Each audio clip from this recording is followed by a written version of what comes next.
start with introduction of who you are, what your businesses are like, and why you're excited to be here.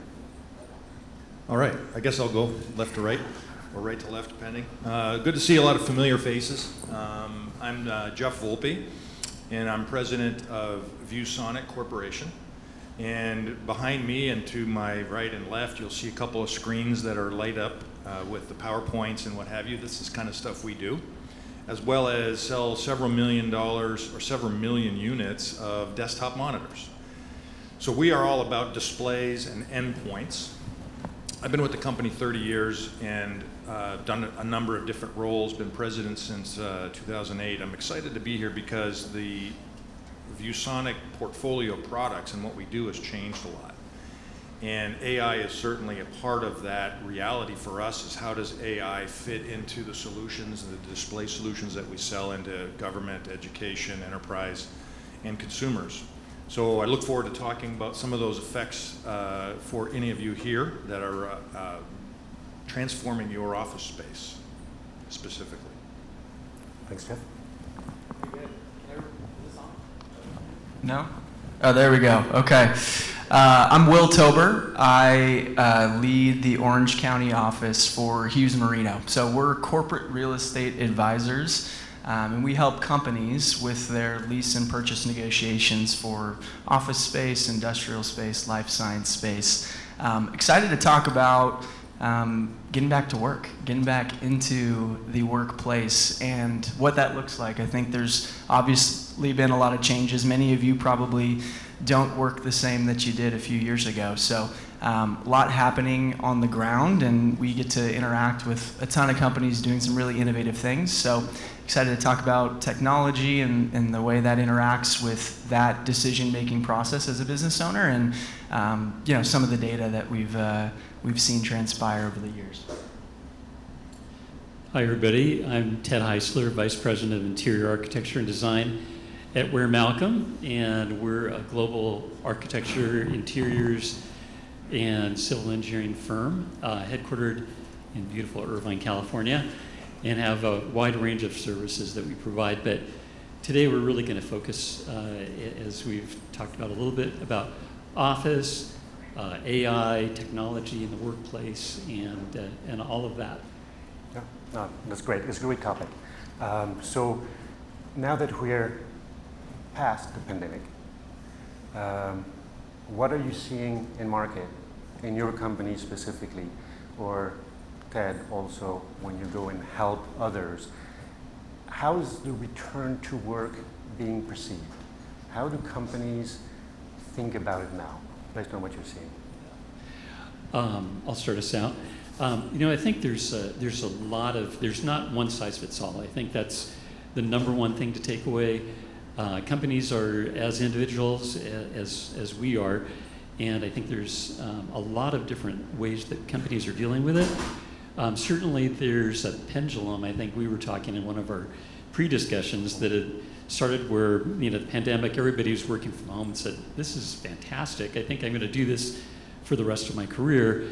But that pendulum has really swung the other way, and we see clients one after another saying, you know what, we do our best work when we're together. So how do we bring people back into an office? How do we make it a great place? And I think of a quote, one of the companies that we're consulting for right now is a global company, and the CEO said, the thing that we want to make sure our companies and our places are designed to be better than their house. Get them back in there and make sure it's a great space. Yeah, I'll piggyback off of that. I think, we all were home for a period of time, and it's pretty interesting how quickly we got used to that, and it became a privilege, then a right, and then an entitlement. And I think there's what I would call an atrophy in our working from the office muscle, if you will. And I think just like getting into a new exercise, it takes time, and you can't necessarily come back and start lifting your max weights, right? So there's sort of this inching back into the idea of getting people back to the office. I mean, I think the data shows that there was about 4% of the workforce working remotely pre-pandemic, and it's something like 12% now, with about 30% working remote on some sort of hybrid capacity. So that's a big load to bring back to the office. And so the way we think about it and the way we've really done it as a company is slowly, right? We're kind of inching people back, strong messaging around, you know, why we're coming back and why it's valuable, why it's important for us, all of us to be together, and, you know, not starting with a 5-day-a-week in-office plan, right? 2 days a week turned into 3, and now, as you know, speaking from experience at our firm, we're back at 4 days with an optional Friday for most people. So that's how we've done it. I think we're seeing a similar sentiment of companies that want to come back, and it's really a question of how, and how do you do so to fit that company's particular culture. I'll borrow your mic. Thank you. So how many people in the audience here have redesigned your offices already since the pandemic, just for hands purposes? So this is part of the process of return to work, I think, is we as leaders have to try to incent a group of people who have been comfortable working from home to come back to the office. And there's lots of reasons for that, you know. So the space design, as we've talked about, there's a tech side to it, and there's a humanistic side to it. And then there's other elements that are part of the return to work that make the general staff excited to come to be back with their peers. And for young workers, this is vital. How are they going to be really optimally ready for the next generational change? They have to learn from the people that have been doing it. So getting them to the office is one of the best ways to do it. While you can do a little bit on that on Zooms or Teams, really that sort of informal water cooler discussion is very important for a lot of people. And speaking of that informal, you know, discussion, part of that transforms into tech. So you see some giant screens behind me, but in the office, for those of you that have redesigned, or those of you that are thinking about redesigning your office space, meeting rooms is the big word, not conference rooms now. And meeting rooms are many, and they're smaller, and they're sometimes in the open. But what they are doing is they're transforming the way people are getting together and huddling and having very productive sessions while they're in the office, so that they're free to move away from the standard, this is my cube, I belong in this cube, this is where I live. Now it's hot desking, it's meeting space, it's a lot of other elements that are driving this new sort of creative and ideology and ideation in the office space. Of course, I'm somewhat providing a bit of a commercial for ViewSonic because we can fit into these spaces, but the truth of the matter is when we redesigned our space, we did just that. We made it much more open, much more connected, if you will, so that people could come in, find a space, execute their job, and still have some flexibility to move from remote to hybrid. Now, I want to see people in the office 5 days a week, but what I want more than that is I want a super productive and happy sales staff and marketing staff and everybody collaborating together. So we're currently in a hybrid space. And I think we'll continue to be in a hybrid space as long as the leadership that reports into me can articulate to me that the people are learning, they're collaborating, and we're moving the needle forward faster than we did pre-COVID and during COVID. For us, just a quick little anecdote, COVID was great for ViewSonic. I got to work at home. Everybody wanted a monitor, so we grew like crazy. And now I got to go back in the office. My semi-retirement's over. We actually have to work to get sales harder than we ever did before. So technology transfer that I'm providing for you, which quite surprisingly the hands that went up were very small by comparison to what I anticipated with space redesign. And when I think the others have a chance to speak, you know, the reality of the younger generation is you got to compete for an inviting space, a bit more of an entitled space, one that they have a little more control of than we did as Gen X and Gen Ys, or Gen X and baby boomers, I should say. So we have to change the way in which we design the space to get people to come into the office. And there was a couple of comments before I pass it over, where it was Peak Performance, I think, talking about how they have to prepare leveraging AI for the next transfer of people moving into the financial space because people are retiring. Well, how do we as leaders in our businesses sustain what's next in our business?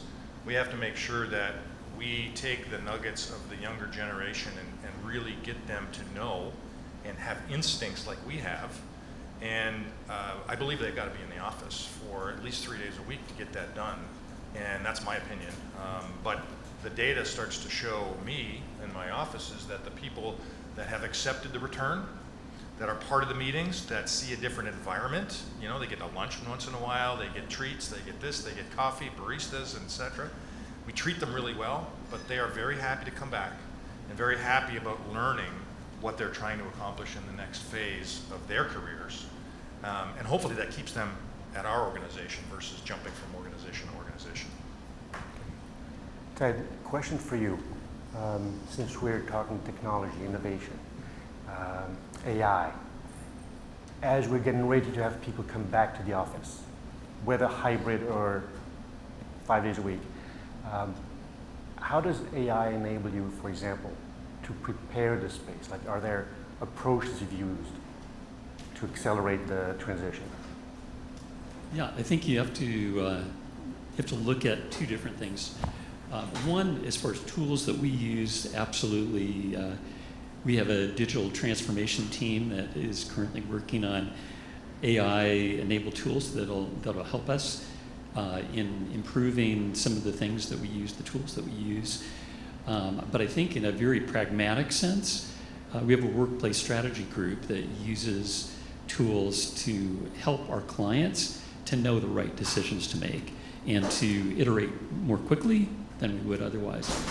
Really, you know, the first step and one thing that's really happened to the commercial real estate industry, especially for what Will and I do every day, is there's this hesitancy to make decisions for the C-suite. They don't know what to do next because this is a new world. They want to bring people back, but you know, if you ask the CFO, he'll say, I think we can deal with 50% less space. You know, you ask somebody else, they'll say, oh, I think it's 40, it's 30.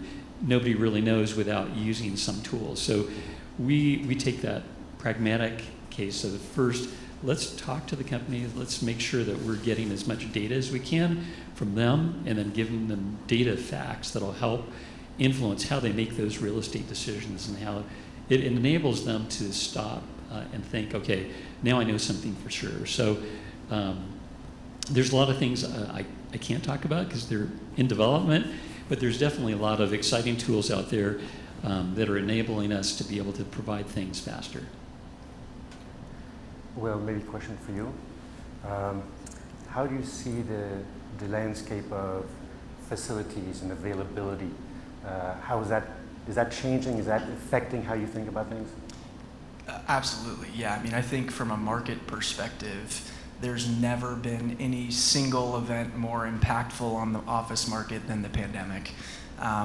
You know, we're having all of these conversations which have a very real impact on landlords, space availability, the type of space that's out there, impacts on the financial markets, the capital markets. So it's been a pretty tremendous impact that really can't be understated.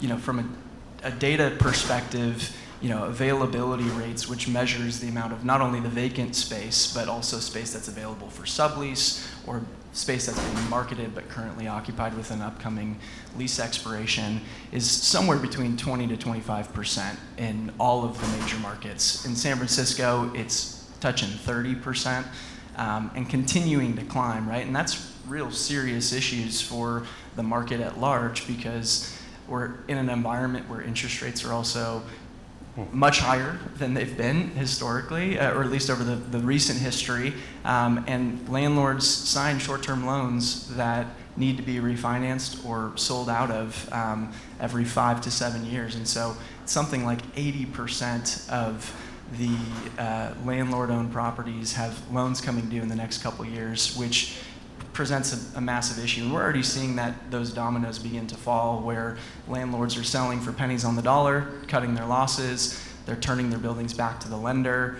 and that has impacts on all of us and the way we work, and on tenants specifically.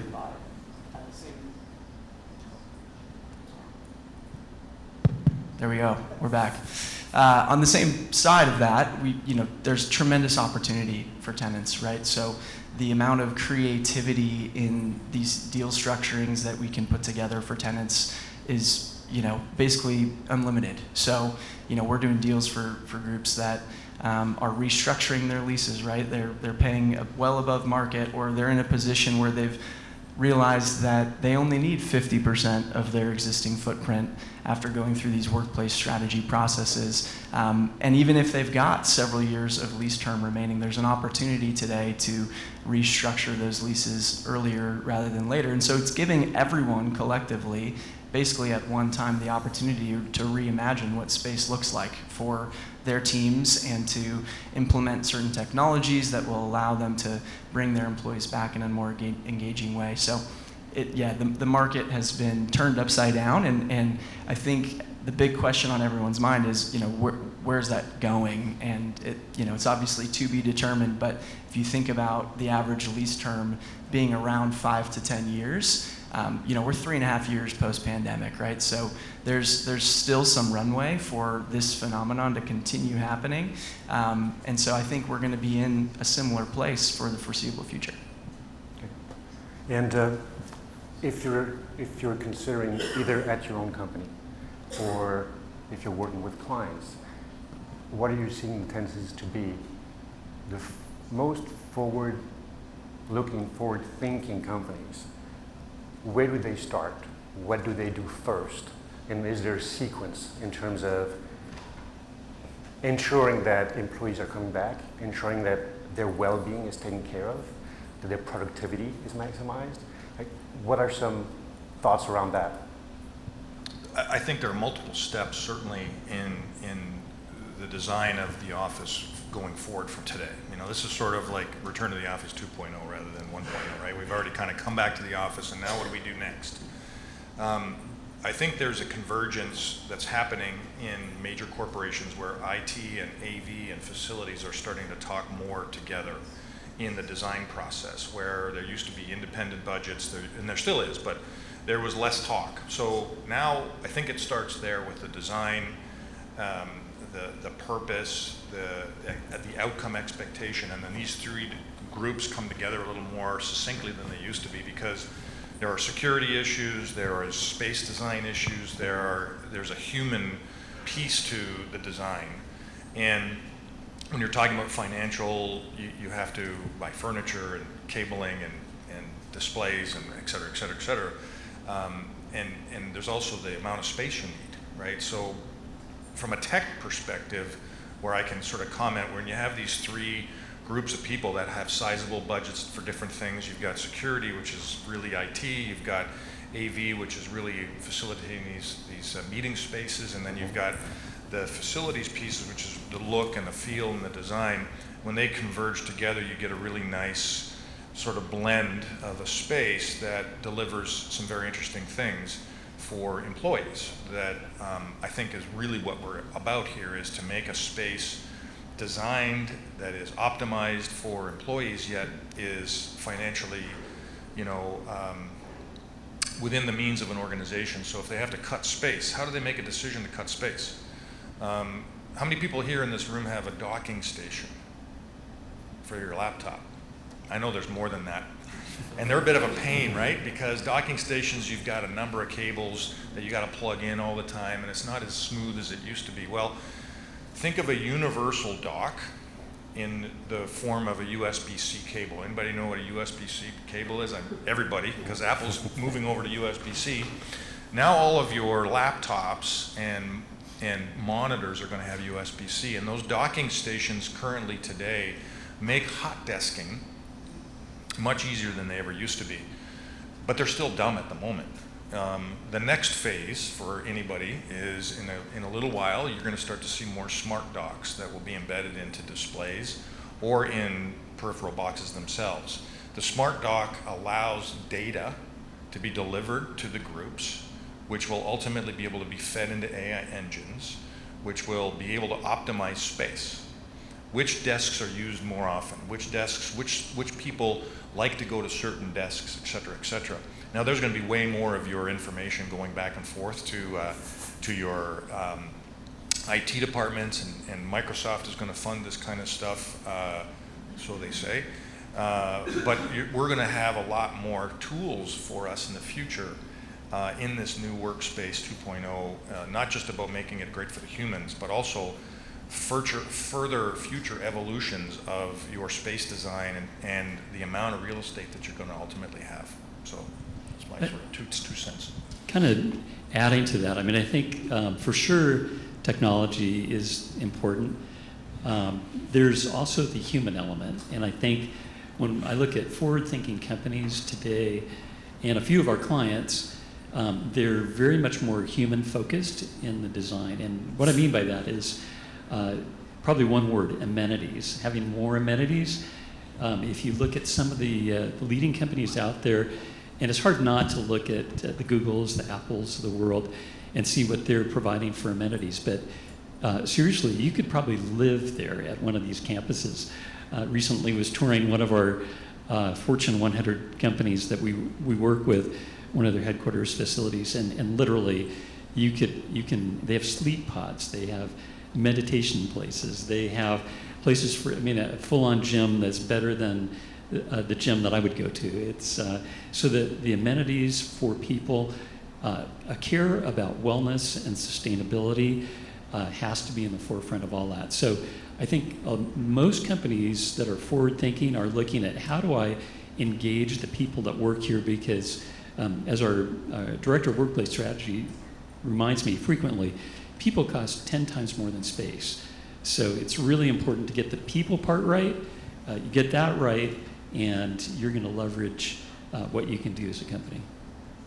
So I remember back in the days when startups were having a hard time hiring talent, right? You had the ping pong table and the foosball. Are those still part of what you're seeing, or have we moved like way beyond the sleep pod and all those types of innovations? Well, I'll start. But yeah, you know what? It sounds crazy. I think way back when, in the .com era, people put out foosball and a lot of other games, and it hasn't gone away. But I think it depends on the company that you're dealing with and the culture that they've started. There is a play element that's super important, and I think especially with tech companies, and I can think of a couple that we're working with, they want game rooms. They want a place where somebody can de-stress. They're in these high tension, everything's moving faster because of AI and technology, and we as people still need breaks. We still need a way to kind of get rid of some of that energy in a playful way. Yeah, I guess I'll add to that. I think if you think of what you get when you're working from home, right, there's a tendency to potentially feel isolated or siloed, and while that focused work that setting can be valuable to be productive, I think what people want when they come back to the offices are opportunities to collaborate and communicate, and a lot of those interactions can happen around a ping pong table, right, or a pool table or a shuffleboard table. We actually have all three in our office, and we go through waves where they're utilized and sometimes not, but it's always nice to have them. And I think, we see companies, it's always culture specific, but to answer your question, I don't think those are going away anytime soon. And as you're thinking about productivity, we talked a lot about that during COVID, the fear that as soon as the supervisor no longer sees the employee, they may or may not be working. I understand part of the desire is collaboration. Do you feel that there's also a drive that is supervisory in nature, control? Is that part of what you're hearing, seeing, feeling, or is it really just about collaboration primarily? Well, I think that there's a couple interesting pieces. During COVID, you could never get a golf tee time from Monday to Sunday, where it used to be you could get a tee time Monday to Friday pretty easily. So there's no question there are a small percentage of people out there that took advantage of being at home. They still had to deliver because, obviously that's it, but the flexibility was really wonderful for a lot of people. So I think control is really not maybe the impetus of returning to work. I think control is an illusion for the most part. The people you hire, the way in which you train them, the way in which they contribute, the way in which you measure them is really the front and center. The conversations you have with your employees on a weekly basis to make sure that they are, yesterday, or Tuesday, I was at a conference and this wonderful woman spoke, and are they being heard, are they being seen, and are they being appreciated? And at home, it's hard to deliver those three things. In the office, it's easier to deliver those three things, but you have to make sure you do them. So the appreciation of the human part of it with games or food or drinks or happy hours or other fun elements that you can bring should stimulate the opportunity for your management team to have discussions with your employees in those environments where you can make them heard, seen, and appreciated. The games themselves are just a means to that conversation. So I would say control is not the right word per se, but I think the availability to talk to your staff in a meaningful way, in a more relaxed environment instead of a cubicle environment, gets them to be enrolled in your common cause, which ultimately develops better collaboration, which develops better productivity, which develops better results long term. And that's sort of my perspective on that question. Okay. So another aspect of going back to work during the pandemic, I saw that a lot in Silicon Valley. I don't know if it happened elsewhere as well. An opportunity to escape high rent, high taxes, moving from the valley to Texas or Ohio or wherever, South Carolina. How are you thinking about that distributed workforce now that there's a desire to be in the office more often? It's a good question. I think, I'll speak from my perspective.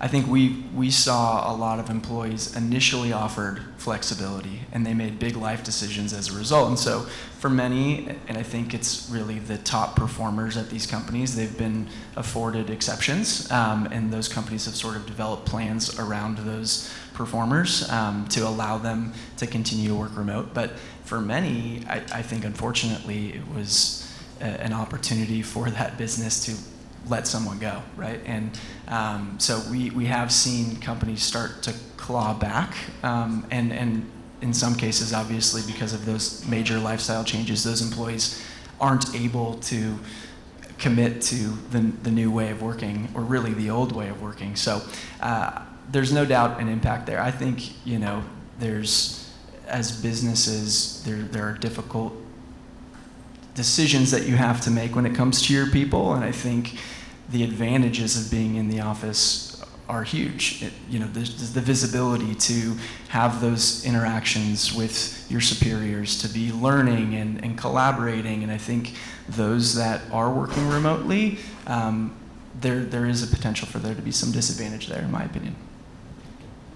Just kind of adding to that, and I agree, I think we've seen certainly an acceleration of people looking, scale matters. So in a large corporate client, they may say, we want to make sure we're going to double down on our corporate headquarters and make sure it's highly amenitized, because we want to get the best people we can on our team. But scale matters, and for those that might be a smaller startup or a company that's in formation, we've noticed tremendous growth in the co-working sector. If you look at, there's a lot of bad press about WeWork, but WeWork, Industrious, the list goes on, of co-working spaces that are really providing those kinds of solutions in a meaningful way and having they've majored on majors. They have fantastic communal locations where you can be a small company and still have the amenities of a large company. And so that definitely helps draw people. But I think there's, just like every company, there's no one size fits all, but there's certainly a lot of real estate strategies that are out there that I think are more expanded out. That's hub and spoke model that's really gained a lot of traction, and I think co-working has helped that along. Okay, awesome. So, as parting thoughts, is there something you wish I had asked, and what is your answer to that? To that question I didn't ask. Oh, that's a wide open question. I think that, my parting comment is every business is going to be a little bit different and a little bit culturally, specific. And as leaders in the room, you have to make your best choice based on an aggregation of a number of people who have experienced these kinds of, unusual times in our life, in our generation. Buy more displays. At the end of the day, buy more displays. Buy more real estate. Yeah, no, I think my parting thought would be there is no one size fits all solution, right? I think as business leaders and business owners, you need to understand your culture and your teams well enough to understand, okay, how does this translate into what we do with our real estate? And obviously there are resources, here and in our midst that can help tease out those major decisions. But I think the focus really should be on culture, and that's how we've done it. We found it to be very effective, and when we talk to companies, that's really what we focus on. So that would be my parting thought. And I think mine very similar. I know this is we're focused on technology and AI in this conference, but I'd say it's the human-centric part of design that makes people come together. And you think of the place that we're in, even here at Lido House. It's an amazing environment. You get into a whole different mindset and kind of place when you're in a powerful place. So creating those around a human-centric piece, think about the humans. I think that's an important part, and as much as technology is moving so quickly, we need time to slow down as humans to be able to do our best work. Thank you. My parting thought, I actually have 2 new ViewSonic monitors since COVID.